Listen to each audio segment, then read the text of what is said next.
Friday, Barb and I went over to Ephrata to pick up her little doggie that was with her one daughter. For the whole week she was in the beach. And when we were standing there, a young lady, I knew she was a young lady because she's younger than Barb and I.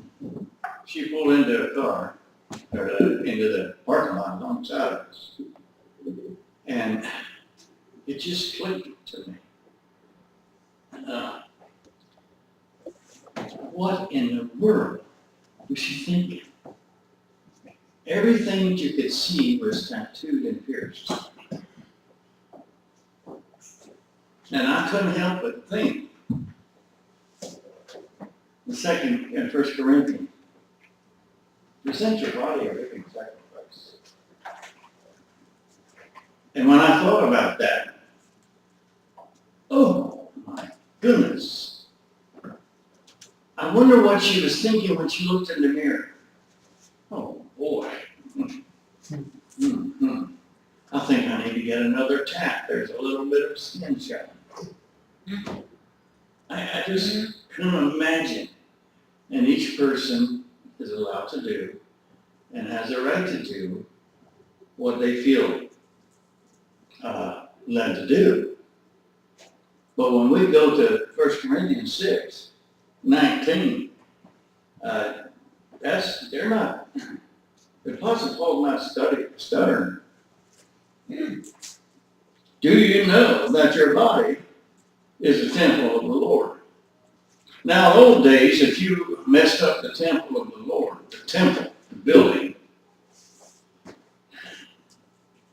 it was a death warrant. They caught you messing up the temple, the worship center, you were killed. Now, not too long ago, it was on TV about how the Muslims were, in a couple of those countries, destroying all the churches. And I couldn't help but think about this particular scripture, even though it's talking about our body. Randy already alluded to that he's done pretty much what he worked hard on trying to destroy his body. I have too worked hard and tried to destroy my body.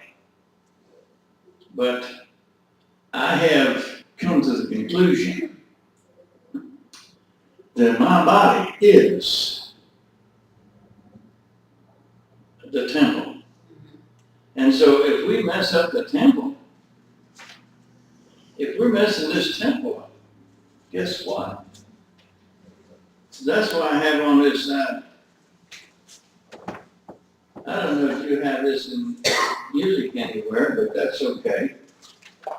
We can do Acapulco. As in Mexico.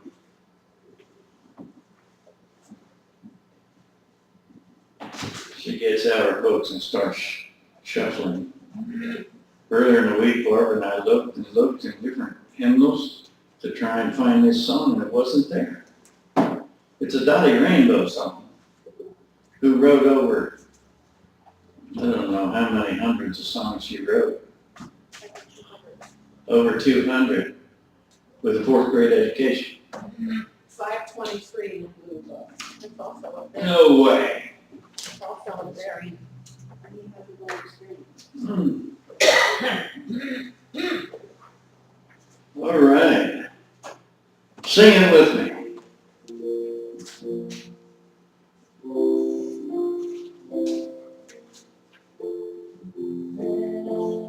Let me God fall fresh on me. Spirit of the living God, fall fresh on me. Help me, help me.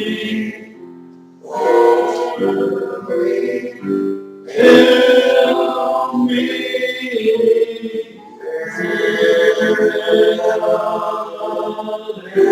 living God, fall fresh on me. While I was reading this week, I was thinking, because we had the mowers ready to go and start mowing, and I'm thinking, well, that's okay, we'll mow Saturday. Guess what? There was a toad strangler. All the toads along the road are strangled. There's just so much water. And I couldn't help but think another song. And Harold, you can probably find it. There shall be showers of blessing. There shall be showers of blessings. Fill me, use me. Oh, why is it then that so many people aren't filled? And so many people are not used. Somebody tell me? They don't want to be. Don't want to be? Okay. Once you get saved, that's it. You don't want to do anything else. Oh, once you get saved, you're done. That's it? Yep. Okay. I was like that for a long time. For a lot of years.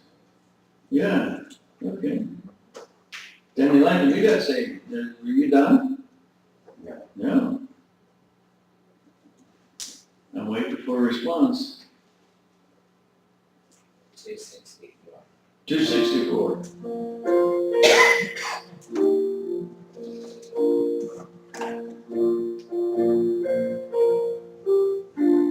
There shall be showers of blessings. When I think about how blessed I am.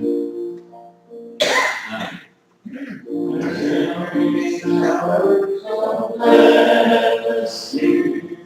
This is the promise of love. Think of that promise of love. There shall be seasons refreshed. We're going to be refreshed. There from the Spirit of love. Showers of blessing. Showers of blessing.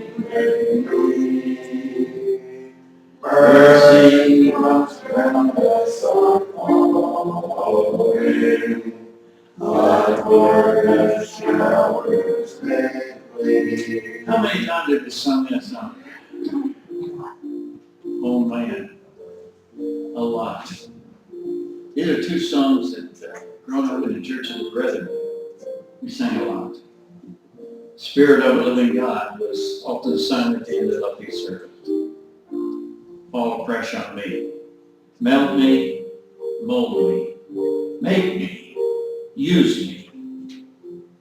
The reason so many people are in church and they don't experience that Spirit of the living God is because they got their spirit shed umbrellas. So what's a spirit shed umbrella, John? The spirit shed umbrella. I just made it up. Well, that sells. The something can be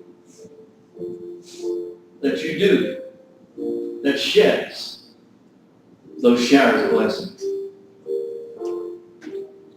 As Randy alluded to, you could be a drinker. You could be a druggie.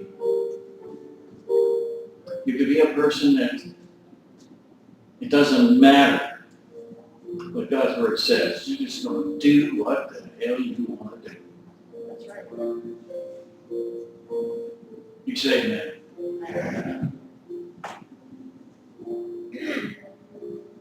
The shower shedder, the spirit shedder, can be your job. It can be your money. It can be your money that'll shed those showers.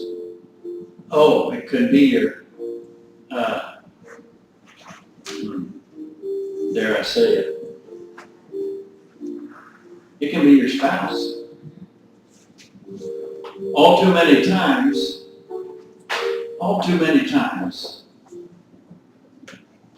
boy meets girl. Now they're in love. Cool. Before you know it, yeah, okay, we're gonna get married. Because, Dad, I just love you so much. Yeah, right. And then they get married. And maybe the wife was involved in church, but she married a non-believer. She started hanging out with non-believers. And it works the other way too. Hanging out with non-believers. And when you hang out with non-believers, who will do with their bodies, they're in verse 19, 1 Corinthians 6. Now they just, but it feels so good. Yeah, it feels so good. I got a wedding coming up the 1st of September. Got a wedding coming up. And they tell me they're in love. I don't know. A long time ago, I know that Keener remember, I got a phone call. And there were some people that was raised in Loganville, but they lived in Florida. And they wanted to have a wedding in a little church. And he was like 79, and she was 75. Both of their spouses had passed. And the one thing, and I met with them, the one thing they said, we love each other. And that's what it has to be. It can't be, you're just trying to make things feel good. And you can get a lot of things on the market to make you feel good. They have a little booze bill. And some other things to make you feel good. That's true. But whenever you're at the point where you're not doing what God has called you to do, think about this, Carol. You find the Spirit of the living God fall fresh on me. Again.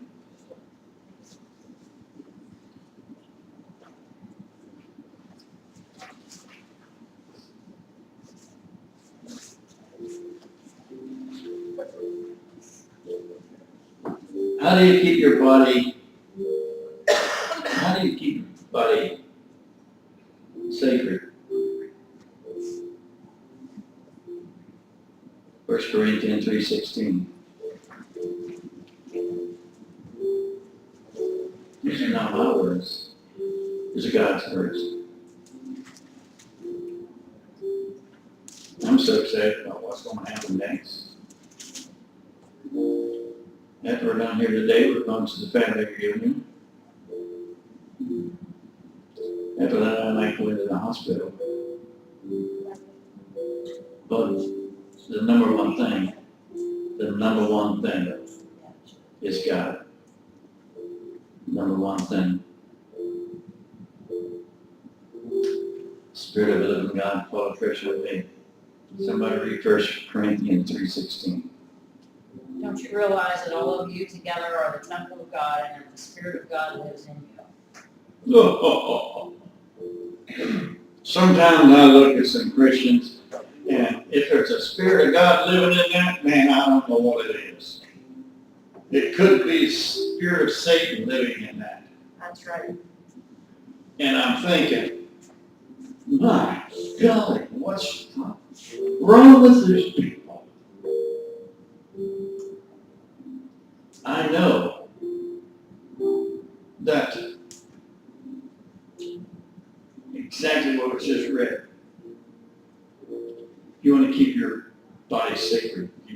realize that it is the temple of the Lord. Yeah, that's true. Last night I was sitting, two blankets on me, and I was shivering like a dog cramping razor blades. It was just shiver, shiver, shiver. And I had Nurse Trinda working on me, I had Nurse Elizabeth working on me, and Nurse Linda working on me. And, well, bringing me things to try and settle me down. I woke up this morning at 6:22. Able to take a shower. Well, able to use it. I didn't take it. It's still there. I used the shower. And I felt better. But it's not important about me. What we're looking at today is how to keep our bodies sacred. Then number two, holy dwelling place. The holy dwelling place, so we go back to 1 Corinthians 6:19. And then we go to 1 Corinthians 3:17. If you defile that body, it will be destroyed.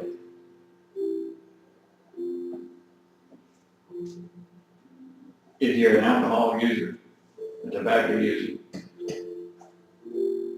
too much sugar, too much fat. I've had my experience with that. And you say, well, that's not defiling your body. Yes, it is. I take 2 shots a day. Yeah. Some would say, well, it was inherited because your mama, because of your grandmama, and your grandpa, and your great-grandmother. Well, to a point.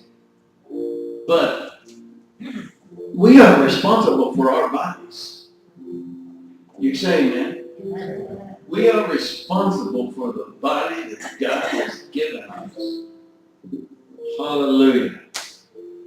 We already read 6:19. Somebody read 3:17.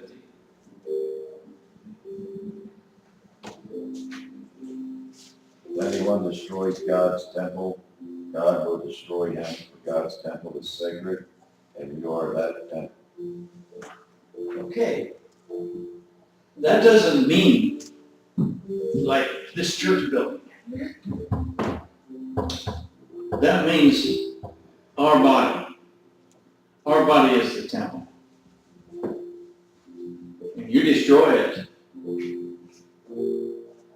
well, you read the rest of the story. Again, it's not my word. It's God's word. As I said earlier this week, high schools have been bombarded with 12th graders and some of the 11th graders. It's to a college to go to. They're wanting these young folks. My question is, where's the church? My question is with the parents, where's the church? You don't care for the church? Sure, it's good if they get a decent education so they can make earn a decent living. But when the Spirit of God is not mentioned, I can't help but wonder, is that maybe because, Oh, here's a thing. I heard Michael Savage say this week. Some of you know who he is. Some of you don't know who he is. Some of you know who he is and you don't like him. That's okay. But he said we are living in Sodom and Gomorrah. We're living in a Sodom and Gomorrah. When we talk about our body as a living sacrifice, that cow I saw with so many tats, I just can't imagine it. I just can't imagine it when they get into the tattoo parlor. Oh, where do we find a place to put this one, Sally?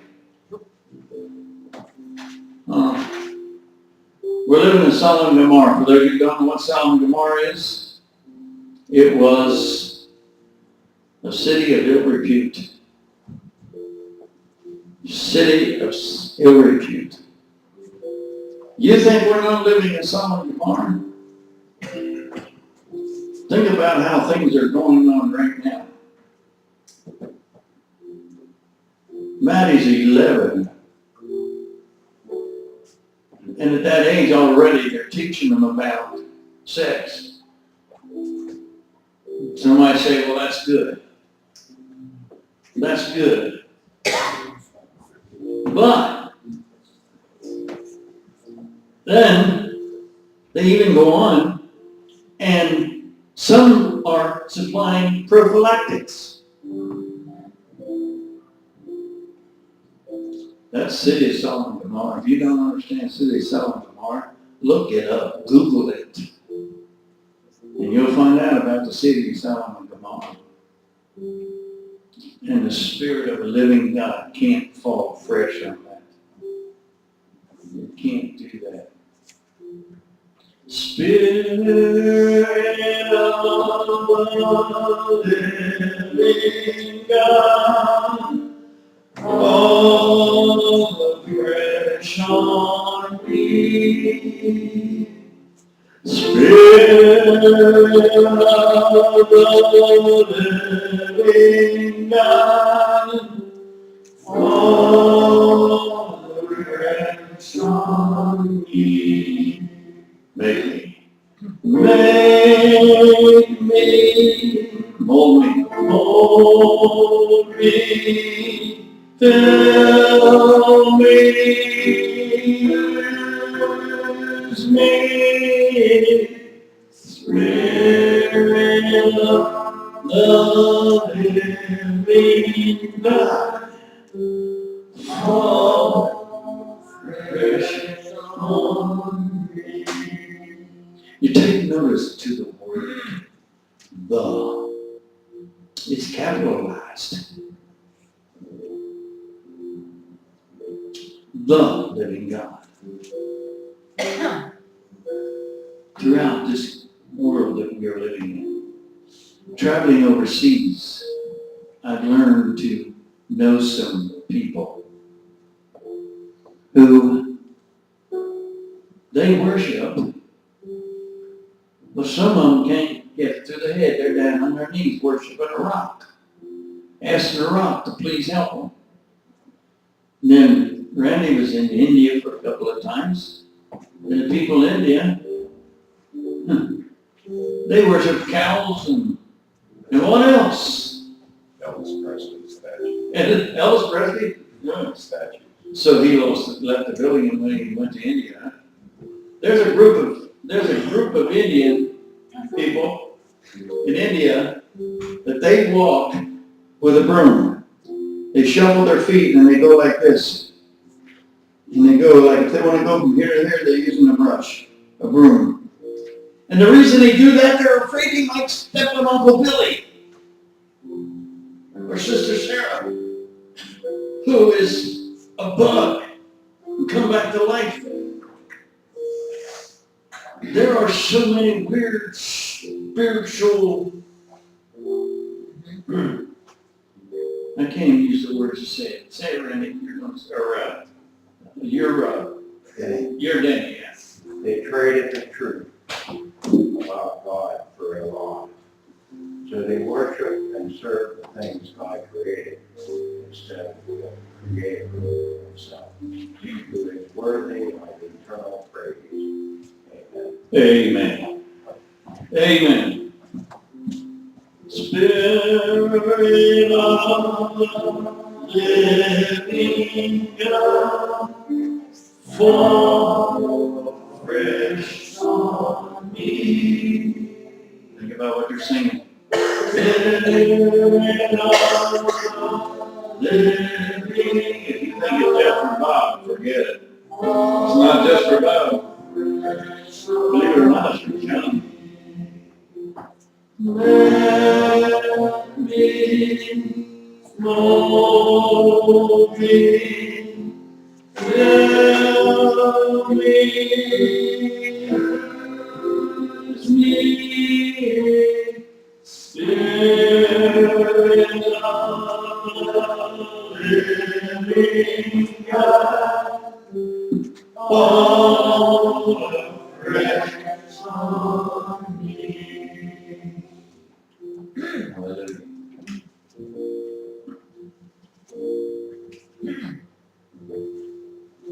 You go to 1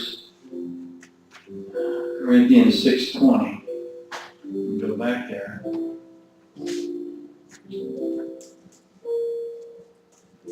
How do we glorify God? It's not with our own faults. It's not with our own faults. We glorify God. You're a bold cry of Christ, and therefore honor God with your body. I am not saying tattoo is wrong. Personally, I don't like it. I think they're all ugly. Amen. But what I'm saying about is, when I saw a young person like that, I can't help but thinking. And then this last week when Jacob was in the hospital, I met this young lady that had these silver dollars in her ears. And they were stretched, I don't know, the size of a quarter. And then she not only had one fish hook in her nose, but the fish hooks came together and it had two little beads in it. And I asked her, what's that for? Well, she said, I just like it. I said, well, when you get a cold, how does that work out with boogers? You get a runny nose, what do? She said, you blow your nose very carefully. But I couldn't help but think to myself, she was a pretty girl. She had heart problems and eye problems. She was a pretty girl. And she's got these ungodly, and I say they're ungodly. I know. I've been to the my side. They're stretching and stretching until they're big. And then they're not satisfied, they pierce those loops. Crazy. But I think to myself, her body is a living sacrifice for the Lord. What's she doing to it? But then the Holy Spirit reveals to me, Bobby, the Holy Spirit can call me Bobby. Randy can't. He's not old enough. Holy Spirit reveals to me, Bobby, you're not the judge. All too many times you look at our sign out there, it's been up all week, and I love that. God looks at all sin the same. I am not the judge. And it's good I'm not your judge. Thank you for coming today. I appreciate it greatly. Be in prayer for me and us as a family. How many years is that, Barb? The reunion? 78. 78. 78 years that we've been doing a reunion. Old-timey family reunion, which so many places today, they don't do it. They've forgotten and gotten away from family reunions. Remember Pete's reunion down here in the Dockley? Yeah, Used to go to that all the time. I don't even know if it's around there. to my knowledge, it's not. These, yeah, well, it's a market reunion, my mom's side of people. And pray for us, we'll be heading that way. And thank you very much for your time and coming today.